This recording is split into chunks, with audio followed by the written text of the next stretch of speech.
Hello, my dear students. Welcome to my IPC class. After completing the impurity topic, we must look for limit test.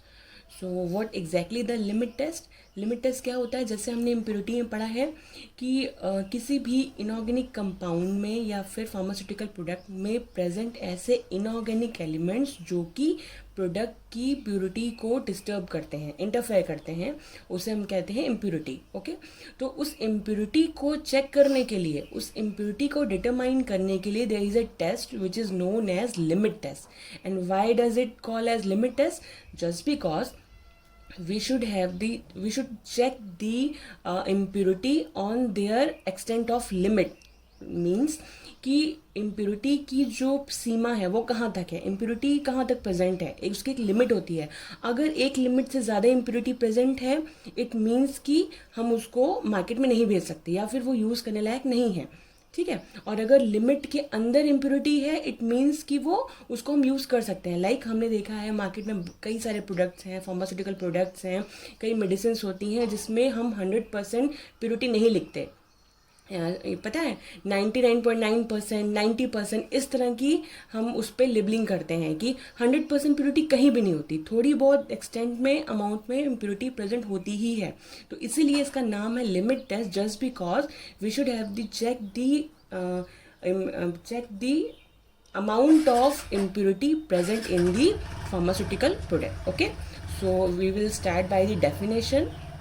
Always remember student, we have to have learn the terminology definition as it is what is written. Like limit tests are the quantitative or semi-quantitative tests designed to identify and control small quantities of impurity present which are likely to be present in the substances. Fine.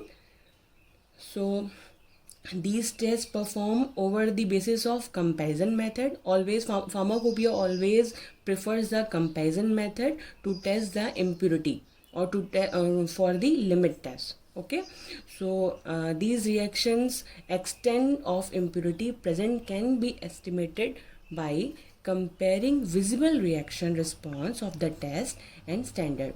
By this way, extent of reaction is readily determined by direct comparison of test solution with standard. So pharmacopoeia prefers comparison method. Okay. So जिस tube में हम इस test को perform करते हैं, जिस cylinder में इसको हम परफॉर्म करते हैं, उसे हम कहते हैं Nessler cylinder. And we always take 2 cylinder for the comparison method. First should be labeled by standard solution and second should be labeled by test solution. हम 2 तरह के solution बनाते हैं. स्टैंडर्ड वो होता है जिसको लेबलिंग करके, जिसको मेजर करके हम टेस्ट सोल्यूशन की इम्प्योरिटी को चेक करते हैं, उससे कंपैरिजन करते हैं. फाइन. सो ये पिक्चर मैंने आपको दिखाया है to know what is the Nessler cylinder. Will start by the limit test of chloride. हम स्टार्ट करेंगे क्लोराइड के लिमिट टेस्ट से. ये अब हमको देखना है कि क्लोराइड का लिमिट टेस्ट कैसे परफॉर्म करते हैं. So the principle behind the limit test of chloride is basically क्या होता है, क्लोराइड के लिमिट टेस्ट में हमें चेक करना है कि कंपैरिजन करने के बाद टर्बिडिटी प्रेजेंट है या नहीं. एक स्टैंडर्ड सोल्यूशन होगा, एक टेस्ट सोल्यूशन होगा, जिसमें हम रिएक्शन, अभी मैं आपको बताऊंगी, रिएक्शन करेंगे.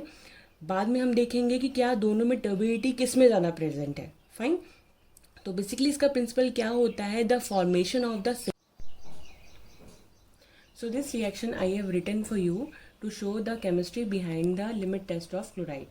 So basically the chloride ion which is soluble in the test solution would be react with the silver nitrate to form silver chloride in the presence of nitric acid.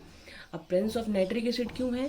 क्योंकि nitric acid का काम क्या होता है, basically maximum chloride को AgCl में convert करने में हेल्प करना. ओके, तो जितना ज़्यादा क्लोराइड आयन हमारे टेस्ट सोल्यूशन में प्रेजेंट होगा, उतना ही ज़्यादा टर्बिडिटी हमें शो होगी. फाइन. तो वही मैंने यहाँ पे लिखा हुआ है कि जितनी एक्सटेंट में हमारा क्लोराइड आयन प्रेजेंट है टेस्ट सोल्यूशन में, उतनी ही मात्रा में वाइट कलर जो कि AgCl ने बनाया है, वो हमें बनने में कौन हेल्प करेगा, नाइट्रिक एसिड. फाइन। तो इस तरह से इस टेबल के अकॉर्डिंग हम 2 नेस्ले सिलेंडर लेंगे, जिसको फर्स्ट लेबलिंग करेंगे टेस्ट सोल्यूशन एंड सेकेंड की लेबलिंग करेंगे with the standard compound. Okay, so test solution में हम क्या डालते हैं, जो हमें लैब में मिला है या जिसकी हमें इम्प्योरिटी चेक करनी है। एंड स्टैंडर्ड कंपाउंड और standard solution would be that solution from which we would have to compare the test solution. अब दोनों का procedure as it is same होगा, सिर्फ डिफरेंट क्या होगा, इसमें हमने टेस्ट सोल्यूशन डाला है एंड सेकंड वाले में हमने स्टैंडर्ड सोल्यूशन डाला है। दोनों में हम सेम अमाउंट में 1 ml नाइट्रिक एसिड डालेंगे, जो कि हेल्प करेगा हमारे प्रेसिपिटेट को फॉर्म करने के लिए। देन उसके बाद नेसल सिलेंडर का वॉल्यूम अप टू करेंगे 50 ml तक with the help of distil water. And then we will add 1 ml of AgNO3 silver nitrate दोनों सिलेंडर में। एंड देन उसको 5 मिनट के लिए हम साइड में रख देंगे ग्लास रॉड से स्टिर करने के बाद। अब नेक्स्ट इमेज मैंने आपको शो किया है कि जब तक हम वॉल्यूम अप टू करेंगे makeup with distil water 50 ml, हम देखेंगे कि कोई कलर नहीं आया था। And last step was adding the silver nitrate in this solution. And जैसे ही सिल्वर नाइट्रेट की हम एक ड्रॉप डालेंगे, हम क्या देखेंगे कि हमारे सिलेंडर का कलर इंस्टेंटली चेंज होना स्टार्ट हो जाता है, जो कि वाइट टर्बिडिटी हमें शो करेगी। वाइट टर्बिडिटी और ओप्लेंसेस इस तरह की इमेज हमें दिखाई पड़ेगी। देन उसको 5 मिनट रखने के बाद हम क्या देखेंगे कि टेस्ट सोल्यूशन में वाइट टर्बिडिटी आ गई है, ठीक है, in comparison of standard solution. अच्छा, अब इसका ये मतलब नहीं है कि स्टैंडर्ड सोल्यूशन पूरी तरह से इनविजिबल होना चाहिए, ट्रांसपेरेंट होना चाहिए, ऐसा मतलब नहीं है। हमें क्या करना है, बेसिकली ये चेक करना है कि क्या टेस्ट सोल्यूशन की टर्बिडिटी स्टैंडर्ड से ज़्यादा है या नहीं। हो सकता है कि स्टैंडर्ड सोल्यूशन का भी कलर थोड़ा सा चेंज हो with the presence of silver nitrate, उसकी वजह से भी इसमें टर्बिडिटी आती है। बट हमें देखना है कि कंपैरिजन मेथड के थ्रू हमारे टेस्ट सोल्यूशन में टर्बिडिटी ज़्यादा है या नहीं। Ultimately we have to do only the thing is comparison. तो अगर टेस्ट सोल्यूशन में टर्बिडिटी ज़्यादा है, इट मीन्स कि इम्प्योरिटी हमारे टेस्ट सोल्यूशन में ज़्यादा प्रेजेंट है। अगर टेस्ट सोल्यूशन की टर्बिडिटी स्टैंडर्ड सोल्यूशन के कंपैरिजन में कम है, इट मीन्स कि हमारे टेस्ट सोल्यूशन में इम्प्योरिटी स्टैंडर्ड के कंपैरिजन में, स्टैंडर्ड के लेवल में कम है, मतलब पास हो गया। इसे हम कहते हैं बेसिकली बच्चों कि ये हमारा test solution limit test pass हो गया, जिसको हम बोलते हैं रिजल्ट में। ओके, और अगर टर्बिडिटी ज़्यादा निकली टेस्ट सोल्यूशन की, इट मीन्स कि हमारा लिमिट टेस्ट फेल हो गया। फाइन।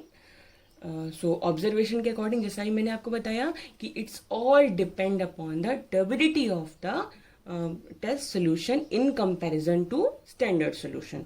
तो उसी को हम रिजल्ट में लिख लेते हैं कि हमारा लिमिट टेस्ट पास हुआ है और फेल हुआ है।